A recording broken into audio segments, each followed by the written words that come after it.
Hey, and welcome. This is the Ben Shapiro Show. Got a lot coming up for you this hour. A little bit later on in the hour, we'll be joined by Senator Joni Ernst from Iowa. She retained her seat, a very, very, very big race because Republicans need to maintain a majority in the Senate. But we begin with all of your vote count updates. So here's where things stand right now. Joe Biden has taken a narrow lead in Pennsylvania.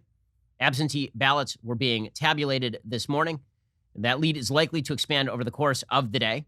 President Trump has filed some lawsuits regarding ballots coming in after the election date and whether those ought to be counted or not. It is unclear how many of those ballots there actually are. Meanwhile, in Arizona, Biden's lead has dropped down to 1.6 points, about 50,000 votes, as more late absentee mail ballots are counted. Late mail voting in Arizona has broken pretty heavily for Trump. So Arizona is probably going to continue to tighten. It is unclear whether Trump overtakes Biden in Arizona. Meanwhile, in Georgia, that is edging toward Biden.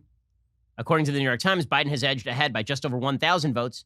There's not much counting left to do. There's a scattering of absentee votes across the state. There will be a recount. There's an automatic recount provision in Georgia law beneath 0.5%. In Nevada, Biden has expanded his lead to about a percentage point or 9,000 votes.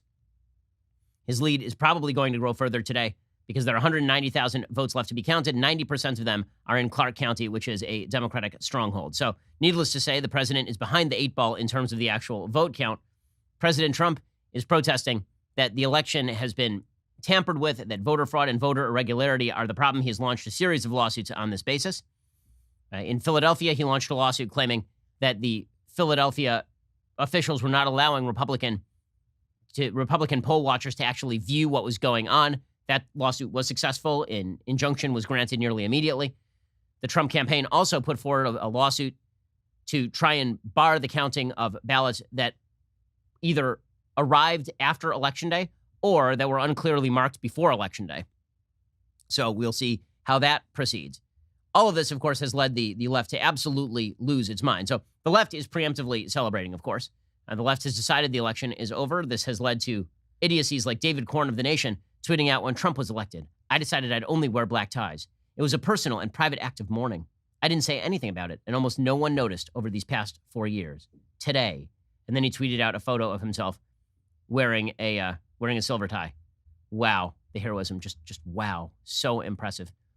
Meanwhile, folks on the left celebrating and enjoying themselves, but not as much as you might think, because as we'll discuss in just a little while, it turns out that the left really doesn't have all that much to celebrate. Even if Joe Biden were to win a narrow victory over Donald Trump in a extraordinarily heavily voted year, they're not going to have any power against the Republican Senate. They're not going to have any power come 2022 when the Republicans take the House. And in 2024, they would have an 82-year-old Joe Biden going up against somebody in the Republican Party who could theoretically be Trump again, right? Or Kamala Harris, who is the least likable candidate to walk the earth since Hillary Clinton. Okay, with all of that said, it is not yet over. The Trump team has put out a statement saying that the preliminary declaration that the election is over is indeed preliminary. They put out a statement suggesting, quote, "The election is not over. The false projection of Joe Biden as the winner is based on results in 4 states that are far from final. Georgia is headed for a recount where we are confident we will find ballots improperly harvested and where President Trump will ultimately prevail. There are many irregularities in Pennsylvania, including having election officials prevent our volunteer legal observers from having meaningful access to vote counting locations. We prevailed in court on our challenge, but were deprived of valuable time and denied the transparency we are entitled to under state law. In Nevada, there appear to be thousands of individuals who improperly cast mail ballots. Finally, the president is on course to win Arizona outright, despite the irresponsible and erroneous calling of the state for Biden by Fox News and the Associated Press. Biden is relying on these states for his phony claim on the White House, but once the election is final, President Trump will be reelected." For what it is worth, the president has also said that obviously he's going to obey the law as they move forward. That doesn't mean that he's going to concede the election under any circumstances. It does mean that he's going to wait for all of this. He's going to wait for all of this to play out, and he's not going to hole up in the White House and do blow and fire machine guns through the door like Al Pacino at the end of Scarface. That's not a thing that's going to happen. But again, this thing is not yet over. And listening to Democrats complain about this not being over, listening to Democrats saying, today ought to be our celebration day. Why can't it be a week from now? Why can't it be 2 weeks from now? Why does it? Well, we want to celebrate now. It's our right to party. I'm just going to point out that Democrats have undermined legitimate elections for all of my lifetime. Al Gore was on MSNBC yesterday declaring that he defended the election system. Okay, that is not true. Here is Al Gore, very Al Gore, defending America from our election systems, from global warming. Here's Al Gore. But the most important principle that I defended 20 years ago, that Joe Biden and many others are defending tonight, is let's count every legally cast vote and obey the will of the American people. Okay, sorry to break it to Al Gore, but no, he was not a defender of America's voters. Al Gore tried to disenfranchise military ballots. Al Gore attempted to have ballots read by looking to voters' intent, which is insane. That's how you ended up with the pregnant Chad controversy. Not like Chad who works for us being pregnant. Like the pregnant Chad controversy. That's impossible. But like the pregnant Chad controversy where people tried to punch their ballot and it didn't wholly work. And so you'd have someone look into their heart to determine who they voted for. Even so, Gore ended up losing that election. Hillary Clinton just last week suggested that the election was stolen from her. So amid all the hue and cry about how Trump is so terrible for saying the election is stolen, then I don't like when anybody says the election is stolen when the election, there's not proof yet that the election was stolen, right? I mean, we're still waiting for all the lawsuits to go forward. We're still waiting for all of the information to be tabulated. It's okay to be suspicious. This is why we have a legal process, and we should go through the legal process. But Democrats don't have a leg to stand on when they suggest that they stand for election integrity. Here was Hillary Clinton last week suggesting that her election was stolen. There's an air of illegitimacy that surrounds Trump's presidency, and that just infuriates them. It makes them crazy, and that's a big piece of it. So they have to keep striking out at me because... Why you? Why? Well, because I was the candidate that they basically stole an election from. I was the candidate who won, nearly 3 million more votes. They stole an election, you see. It's okay when Hillary Clinton says it. That's totally fine. And it's okay when we spend 4 years hunting for Russians under our bed because it was probably their fault that Hillary Clinton lost. But if Donald Trump says, I want to go through the legal process, and I think I won with all the legal votes and the illegal votes that are coming in, those are the ones deciding the election, then we all have to set our hair on fire. Do I like those kind of statements? No. Do I think that that's hair on fire stuff? Not after the Democrats keep claiming that Georgia's Stacey Abrams is actually the governor over there. She lost by 50,000 votes. 50,000. Now, Democrats right now are complaining that Trump is filing lawsuits in Wisconsin. He lost Wisconsin by 20,000. Stacey Abrams lost by 50, like 2.5 times the margin. And yet Stacey Abrams is a hero of the resistance.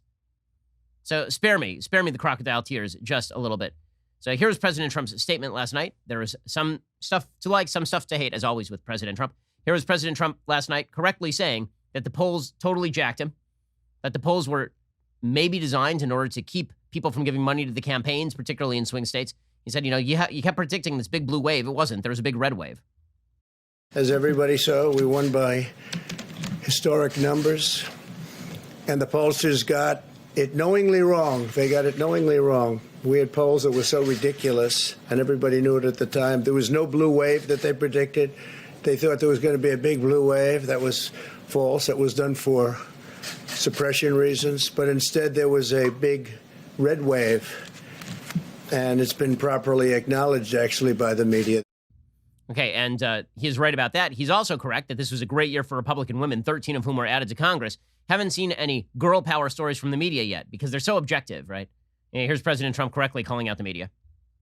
This was also the year of the Republican woman. More Republican women were elected to Congress than ever before. That's a great achievement.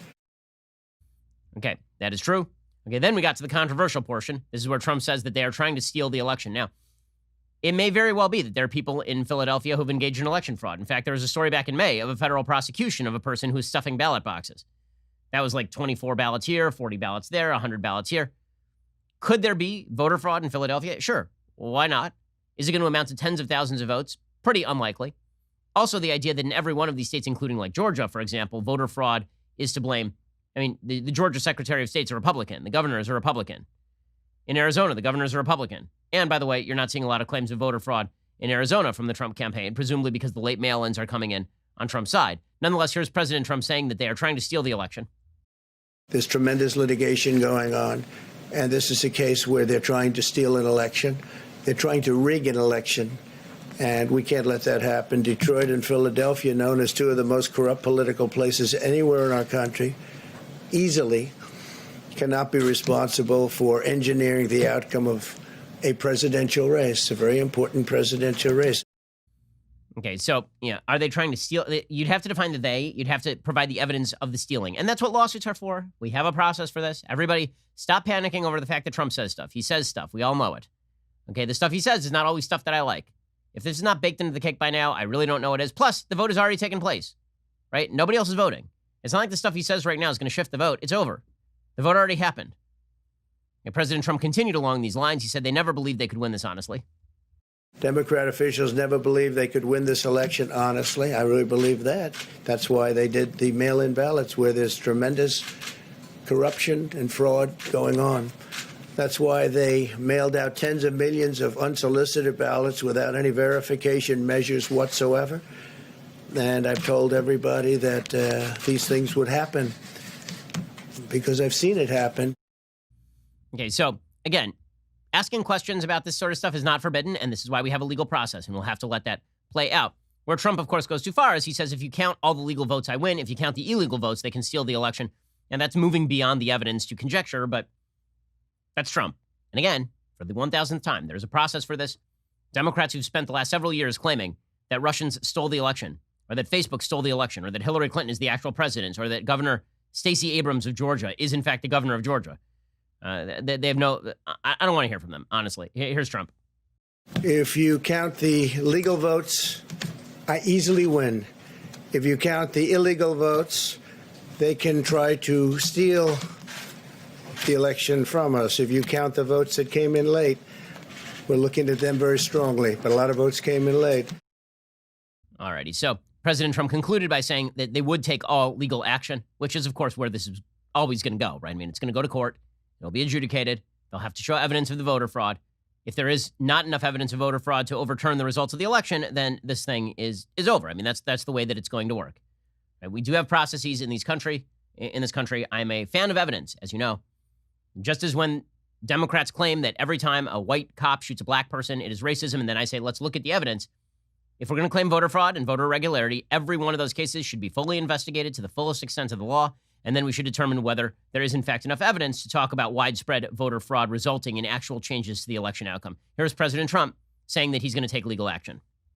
We want an honest election, and we want an honest count, and we want honest people working back there because it's a very important job. So that's the way this country is going to win. That's the way the United States will win.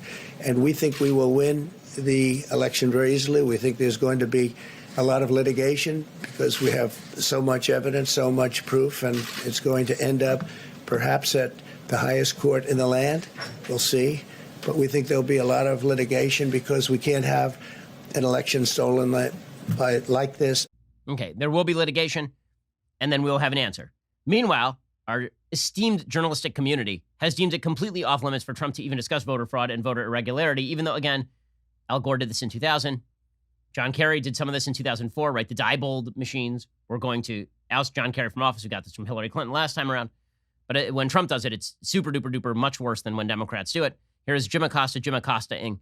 A preemptive celebration from Jim Acosta, who loves himself like no journalist except for Jeffrey Toobin. The president is watching the lights go out on his presidency right now. That is what we're witnessing in real time.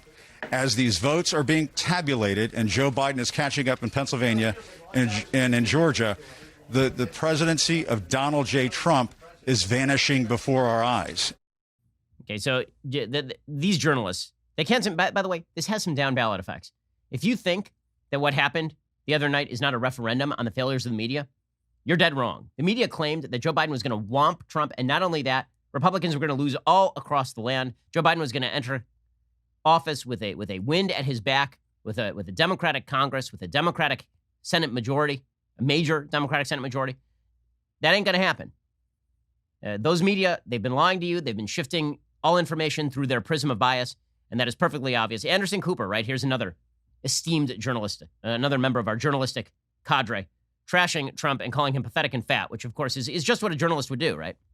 It's sad, and it is truly pathetic, and of course it is dangerous, and of course it will go to courts, but you'll notice the president did not have any evidence. That is the president of the United States. That is the most powerful person in the world, and we see him like an obese turtle on his back, flailing in the hot sun, realizing his time is over. But he just hasn't accepted it, and he wants to take everybody down with him, including this country. So there it is. Your journalistic community. I can't imagine why people showed up in droves because they don't like the media. The failures of the media here are endemic. If Trump is going to talk about a stolen election seriously in the future, I think he's on much more solid ground talking about a stolen election on the basis of the media having completely shifted the nature of the race, being awful, being liars. That is unimpeachable. I mean, that is the reality. That doesn't count as stealing in the sense that like votes got shifted secretly in the middle of the night. But if you're talking about the fairness of elections, if you're talking about the overall justice of a media that lies to you, that's a bigger endemic issue than the number of people who are supposedly stuffing ballot boxes in the end, because that's going to outlast any election. So the media are relieved because they think that Trump lost, and the adults are back in charge, right? Except for one problem. The adults are not back in charge. There are no adults, okay? Let's be real about this. Andrew Bates, the Biden campaign spokesperson, he put out a statement, quote, "As we said on July 19th, the American people will decide this election, and the United States government is perfectly capable of escorting trespassers out of the White House." Yeah, you guys were so worried about Trump being a vulgar bore and all of this. Or alternatively, you just didn't like him because he's a Republican, and that made you mad. And all of your protestations about his character, it was a bunch of crap. But that's what all this is about, isn't it? You see it from members of the media all the time, which is that if you are on the right, you're a bad person. And they can't let go of this narrative. They don't see how damaging it is, by the way. It is very damaging to them. If they would just stop insulting voters for half a second, they might have more of a mandate. But they can't stop insulting voters because they actually believe that if you don't vote with them, you're a bad human being. We need to be lectured by our moral betters. Right? The same people lecturing us about Trump's manners who then proceed to have no manners of their own. It's pretty impressive stuff. You get this from the media all the time. Joy Reid saying that the race shows that racism and anti-blackness are still dominant in the United States. Bleh. Even though we intellectually understand what America is at its base, right? That there is a great amount of racism, anti-blackness, anti-wokeness, this idea that political correctness is some sort of scheme to destroy white America, right? Like, we know what this country is, but you still, part of you, I think part of your heart says, you know what, maybe the country is going to pay off all of this pain, the children who are stolen, with a repudiation. And as the night wore on, and I realized, and it sunk in, okay, that's not happening. We are still who we thought, unfortunately. We are still racist. We are still terrible. America's still racist. And keep saying it over and over and over until you think it's true, at which point you guys will be in the deep electoral minority. I also need more lectures from our late night host. So our late night host did some of this over the course of the last couple nights. America's terrible. You guys, you're bad. America should be lamented. Keep doing this. Really. Here's the thing that people are missing about the Trump phenomenon. In the end, when all is said and done about President Trump, there's a lot of attempt to intellectualize Trump on policy. But the reality is that Trump connected with people because they hate coastal elitists who tell them that they are better than they are. That's really what Trump is about. Trump did not look down on people in middle America and laugh at them or scorn them. That's not what Trump is about. Trump actually hates the same comedians you hate. Remember, those very, very popular comics, those people have maybe, 5 million viewers a night? There's 330 million people in this country and 160 million people just voted. Here's Jimmy Kimmel and our late night comedians informing you that you're a bad person. He is a liar and a cheat who wants them to stop counting thousands of legitimate votes, and almost half of us are apparently okay with that. Be careful, America. If you let Trump do this, then voting could soon become one of those things that people do to feel better, but doesn't actually do anything. As usual, the state that got us into this mess was Florida. Every 4 years, Democrats hope they'll take it. But once again, last night, Florida was called for Donald Trump.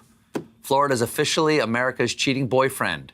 Why do we always think we can change him? Yeah, just keep pissing on the voters you need, guys. Just keep doing it. We're joined on the line by Senator Joni Ernst. The pollster suggested that she was in a dogfight with her opponent, Teresa Greenfield. It turns out that dogfight was not much of a dogfight. In the end, Senator Joni Ernst prevails. It is a huge win because it probably assures a Republican majority in the Senate. Senator Ernst, thanks so much for joining the show, and congratulations.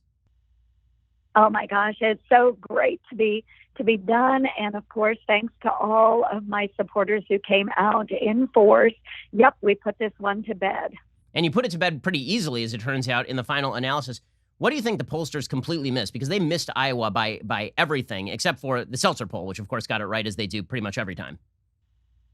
Right. And I think they missed so much about our rural voters. They tend to lean a little more Republican, of course, and they turn out in force. And so, the pollsters, they've gotten it wrong in so many of the races this year. And again, just thankful to have the support of the people of Iowa. I didn't pay attention to the polls because I didn't feel that the polls were right. I felt a different level of energy and enthusiasm. And of course, the polls weren't right about President Trump either. They had him neck and neck with Joe Biden, and he put it to bed easily as well.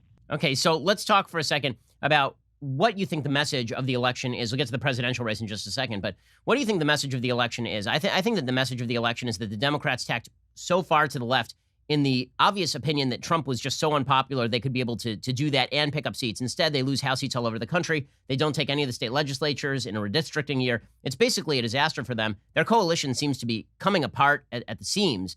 They might be able to mask that if Joe Biden ends up winning the election after all of the legal tallies and everything. But it's not going to be much of a mask. That coalition looks like it's fragmenting. Right. And Ben, I think you're absolutely correct in that the left has gone so far to the left that it has disenfranchised so many of their voters. You look across the Midwest, and in particular here in Iowa, our Democratic voters are much more to the middle. We do have our fringe groups, but they want to see people working together to get things done. They don't want to see things like the Green New Deal. They don't want to see things like packing the Supreme Court. So the left has overplayed their hand, and I hope that they learn from that lesson. And so when you look at the Democratic left, do you really think that they're going to learn that lesson? I have a feeling they won't. It seems like they're sort of held hostage by a wild leftist base. You saw this, I don't know if you were aware of this, Senator Ernst, but there was this leaked phone call, the DCCC phone call last night, in which basically all hell broke loose. Abigail Spanberger, who's running in a purple district and may have barely pulled out a race against Nick Freitas, she went off on the squad. She said that we can't say socialism anymore. We have to stop talking about defunding the police. Meanwhile, you had Rashida Tlaib saying you want to leave the priorities of black people behind, and you only care about rural white people. That coalition does not look like it is something that can last even the next couple of years. No, and I look at AOC and the demand she's making, and of course Chuck Schumer cowering to AOC and pushing all of the Senate Democrats further to the left. And, we saw that with even my opponent, while she tried to play off as a moderate. I mean, she was backed by AOC. She was backed by a number of these far leftist liberal organizations. And Iowans saw that and they said, no, thank you, no way, no how. So I don't know if they're going to learn their lesson, but I certainly hope they do. Well, Senator Joni Ernst, I want to ask you about control of the Senate. So obviously your race was not just important because we need more Republican senators from Iowa, but obviously we need more Republican senators generally. It was slated that Republicans had maybe a 25% shot of keeping the Senate. This was maybe my only good election call of the last several years. I thought that Republicans would maintain the Senate. I thought that you would win your race. I thought Susan Collins was going to win her race. Now it looks like Republicans are in fact going to retain the Senate. And even if Joe Biden were to be made president of the United States, he will be facing up to a Senate majority led by Republicans. How important is that? It is extremely important and, just very telling. I ran to the grocery store last night and ran into a number of friends there, and they were asking me about the presidential. They're very worried about the outcome of the presidential. And the only saving grace, they said, is that you've kept your seat and the Senate should stay Republican majority. And it is the last line of defense when it comes to the crazy radical ideas that are trying to be pushed by people like AOC and the squad, pushed by Chuck Schumer in order to, appease those on the far, far left. So again, things like, the Green New Deal, Medicare for all, socialized medicine, all of those things, of packing the court, that was a big concern here. All of those things can be kept in check with a Republican majority in the Senate. It's like that last line of sanity, should we have President Joe Biden. We're speaking to Senator Joni Ernst. So, Senator Ernst, I think there are a lot of marks of optimism for Republicans in this election, again, regardless of the presidential outcome. One of the marks of optimism is, I think, the growth of Republicanism among non-white voters. President Trump won a large number of Latino voters. Particularly, he did well with Hispanics in Florida, in Texas. And he did an outsized share of Republican. He got an outsized share of Republican votes among Black Americans as well. This looks like a much more durable coalition going forward. It looks as though the woke notion that demographics are destiny, which is shared by the racist alt-right, actually. They're all of the same piece, which is that you can judge people simply by the color of their skin and not by anything else. That is breaking down. And if people are treated as individuals, it looks as though you could easily see a situation in which Republicans continue to garner larger shares of the Hispanic and black vote and simultaneously bring back in women who may not have voted for President Trump in 2016 or 2020 moving forward. Yes, I think that is so important. And I think through the movements we've seen over the course of the last year, those that really want to see solutions put into place. I've had a number of meetings with members of the African American community here in Iowa. And, there's some brilliant young leaders out there, and they see their path forward as economic prosperity. And how do you get there? You get there by following the policies of President Donald J. Trump. So as we're lifting people out of poverty, that's not a thing based on the color of your skin. It applies to, all demographics out there. But again, there's just so many people now that are recognizing, we can do better for our communities. We need to work together. We need economic prosperity.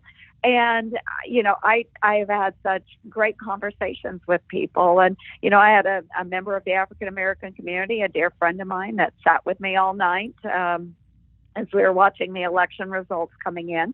And we had this conversation. He said, I'm a Democrat. And I told him, I don't think you are a Democrat.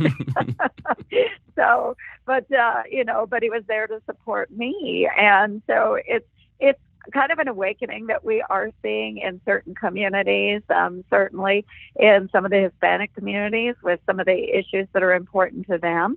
Of course, it, again, comes back to economic prosperity. It lifts a lot of folks up and provides them a brighter future. We're speaking to Senator Joni Ernst. So let's turn to the presidential race for just a moment. Obviously, this thing is still hotly fraught. You're seeing networks today calling the election for Joe Biden because Biden apparently has pulled ahead in the vote count in Pennsylvania. Georgia remains extraordinarily tight. Arizona remains extraordinarily tight. Nevada remains extraordinarily tight. The president is claiming that the only way that he could win is through voter irregularity. I'm skeptical of the claim that's the only way that he could lose. But certainly, I think all of these claims should be sussed out. I mean, this is why we have a legal process. It seems to me that the American people should be patient enough for another week to figure out who exactly won and make sure that all the legal ballots get counted. Absolutely, Ben. I'm 100% in agreement because I did serve as a county auditor here in Iowa, also as an elections commissioner. And so every state has their own process and system. But what we do know is that any ballots that were cast legally should be counted. Any ballots that were not cast legally, then they should not be counted. And the likely outcome is that this will have to go through the courts possibly. And if so, then we'll see that process play out. But again, we do need to be patient, and we need to make sure that we are adhering to the laws that are available in each of our states. And hopefully the president will have a good outcome. But again, if ballots were cast legally, by qualified voters, those ballots should be counted. Well, Senator Joni Ernst, again, congratulations on a major win. Has serious ramifications, not just for your state, but for the nation as a whole. It's a big win. It's an important win. And thank you for running such an excellent race. Oh, you betcha, Ben. And again, thanks to all my supporters. I really do appreciate it. Well, all the talk about the presidential election is obscuring a big problem for Democrats. Their coalition is utterly unworkable. Nancy Pelosi refuses to step down, refuses. She's, again, launching a bid to keep the gavel for another 2 years. She's led the caucus since 2003. She's actually been a terrible Speaker of the House, a legit awful Speaker of the House. She has now presided over the Democrats getting their butts kicked in 2010, and then the Democrats getting their butts kicked again in 2014, and then again, the Democrats getting their butts kicked in 2020. So she's been here forever, just like every other Democratic leader. The geriatric ward of the Democratic Party continues to maintain control and be lauded by the media for their genius. But the fact is that they are falling apart a little bit. Pelosi alluded in her letter to her fellow Democrats to the tensions within the party, noting the, quote, diverse viewpoints of our Democratic caucus and the urgency of the challenges ahead. She said, our caucus is blessed with many diverse and entrepreneurial perspectives. Okay, that is one way of putting it, that your coalition is utterly unworkable. So in what had to be the most entertaining development of yesterday evening. There was a Democratic House caucus call. Absolute mess. Absolute mess. Erica Warner, Washington Post congressional reporter, was being leaked the contents of this call by other Democrats who were on the call, because understand that for the Democrats and the media, they're the same. Right? Democrats just see the media as their House organ, the outlet for their communication strategy. So here is what Erica Warner reported. Abigail Spanberger, who is a Democratic congresswoman from Virginia, she barely retained her seat by like 5,000 votes out of 450,000 cast. Spanberger on the Democratic caucus call, quote, "We lost races we shouldn't have lost. Defund police almost cost me my race because of an attack ad. Don't say socialism ever again. Need to get back to basics." In parentheses, is yelling. Which is a great way to start. By the way, that's right. Right, socialism. That word socialism may have cost the Democrats Florida. Because it turns out, you know who doesn't like socialism? Anyone who has ever lived in a socialist country. Heavily Latino areas hate socialism. Defund police. You know who don't like that? Nearly anybody. White people don't like it. Black people don't like it. Latino people don't like it. Get rid of the cops, and guess what? The people who thrive are criminals. If we run this race again, we'll get effing torn apart in 2022, Spanberger says. Then Pelosi came back on and says she disagrees. They won the House and the presidency. Ah, ha, ha, ha, ha, ha, ha. So you went from Democrats were supposed to pick up 5 to 10 seats to Democrats lost 10 to 15 seats, and Pelosi says that's a victory. Why? Because here's the problem. Nancy Pelosi, it's too late.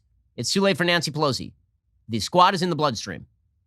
As I said earlier on the program, the Democratic Party is basically the elderly, the aging Hollywood star attempting to energize himself by finding some 20-year-old aspiring star and literally taking his blood out of his body and then injecting it in himself. By the way, this is a weird thing Hollywood stars do. I'm not kidding. This is an actual thing.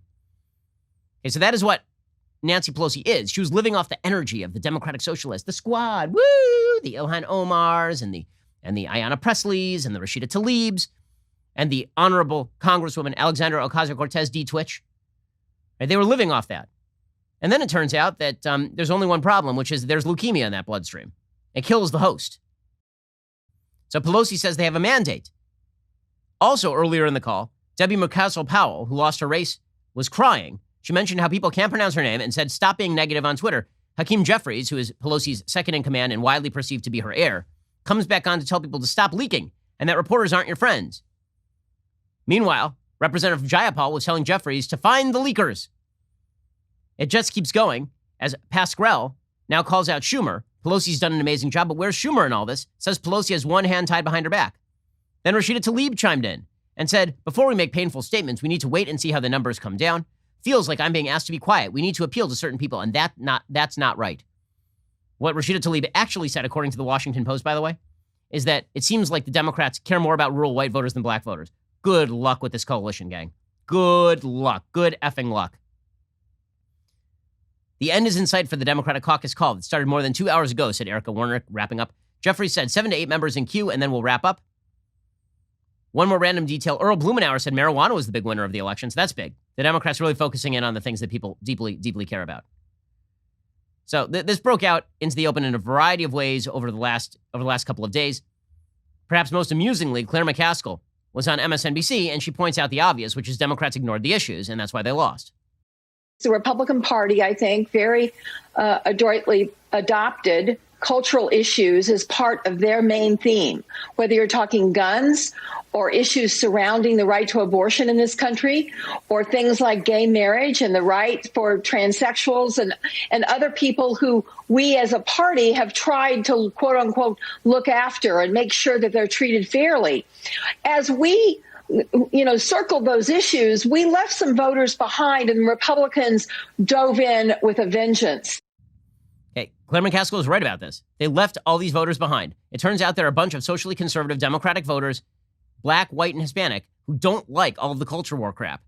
And Democrats decided to focus in on it. They don't like the word socialism. They don't like defund the police. So naturally, this prompted soul searching from the Honorable Congresswoman Alexandra Ocasio-Cortez. I call her that because I've been informed by her that it is sexist to call her AOC, despite the fact that her Twitter handle is AOC. So the Honorable, estimable Congresswoman Alexandra Ocasio-Cortez D. Twitch, she tweeted out, why do we listen to people who lost elections as if they are experts in winning elections? McCaskill tried her approach. She ran as a caravan hysteria Dem and lost, while grassroots organizers won progressive measures in Missouri. Her language here shows how she took her base for granted. So I'm just going to point out here that Representative Ocasio-Cortez, D-Green New Deal, D-Brooklyn, right? She says that she knows how to win in Missouri. Oh, man, Nancy Pelosi, have fun with this, gang. Seriously, have fun with these folks because they are a party. You have an utterly unwieldy coalition. You got a bunch of socialists who refuse to stop saying socialism even when it damages the party in other areas of the country. You got a bunch of people who think that transgender locker rooms are a top priority, even while you got voters who are dying of heroin overdoses. You got a bunch of folks who think that Black Lives Matter and defund the police are a good idea. Like, just enjoy yourselves, gang. It's going to be a party. It's going to be a party. No wonder the Democrats are falling apart. It turns out the intersectional coalition of Barack Obama only works when Barack Obama is in charge, to pretend that it works. Even then, it didn't work so well. But certainly it's not working now. Okay, I wish to conclude the week with a little bit of uplift. So every week I do a little bit of a Bible talk at the very end of the Friday show. So this week, the Jews read a portion of Genesis that surrounds Sodom and Gomorrah. And this is one of the most fascinating portions of the Bible because this is the first time that you really see human beings negotiating with God. God says he's going to destroy Sodom and Gomorrah. And then Abraham asks God, will you spare it if we can find 50 righteous people? And God says yes. He says 40 righteous people. God says yes. He says 30 righteous people. He says yes. 20, yes. 10, yes. Okay. And then that's the end of the conversation.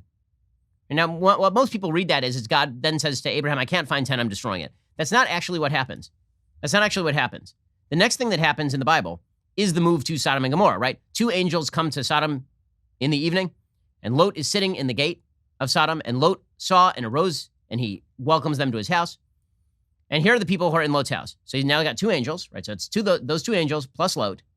He has 2 daughters, right? So that means 5. He's got his wife, that's 6. And he's got his 2 sons-in-law, that's 8. So all that Abraham needs in order to preserve Sodom and Gomorrah is 2 more people to stand up. 2 more people in the entire city to stand up for righteousness, and the entire city gets spared, even though it's filled with tons and tons of bad people. Instead, as the Bible says, everybody shows up to try and abuse the visitors. It says in the Bible that the entire town shows up, everyone, the men, the women, the children, young and old, the entire populace. So here's the reality. All it takes to stand up to the bad guys is just a couple of people. That's it. Not 1, 2, because you need some solidarity. It's hard to be the lone voice. But all it takes is a few righteous people standing up to sin, and you can spare the entire city because you can fight back from that base. So remember that going into the weekend, no matter how this election ends. The fight has only just begun for the soul of the country and for the future of the country, and all it takes is a little bit of solidarity and a solid core group to fight back against that, and you can still save the city. That's the real message of what Abraham talks about with God. They were just 2 people away in Sodom and Gomorrah from saving the city. The 2 people didn't materialize, the city gets destroyed. So, find a friend, team up, and then try and save the country. I think we can all do that together. Alrighty, we'll be back here next week with all of the recaps of the news. I'm sure it is going to be a hotly fought weekend, so try to rest up. By the time we see you on Monday, we'll know a lot more about where things stand. I'm Ben Shapiro. This is The Ben Shapiro Show.